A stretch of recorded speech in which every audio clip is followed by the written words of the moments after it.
Magandang araw po sa inyo mga tagapanood or magandang gabi. Ito po ay isang reaction video lamang mula kay tayo na at mag-subscribe sa kanya. Pa-subscribe na rin po sa channel ko. Tara na at nang masimulan na natin.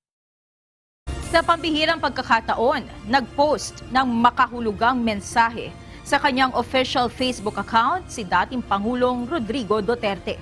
Patungkol ito sa prinsipyo. Nakasaad sa pahayag na kung wala kang prinsipyo sa buhay at basta papayag sa mga bagay dahil sa pakikisama kahit na mali ang ginagawa, ay huwag na umanong asahan na papalakpakan niya ito. Ang tila pasaring ng dating Pangulo ay kasunod ng pahayag ni House Speaker Martin Romualdez kahapon na lalabanan niya ang mga naninira sa reputasyon na mababang kapulungan ng Kongreso. Sa nasabing sesyon ay inihayag din ni Senior Deputy Speaker at Pampanga 3rd District Representative Aurelio Dong Gonzales Jr.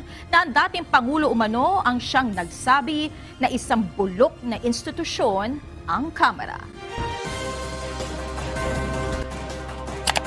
Maraming salamat po.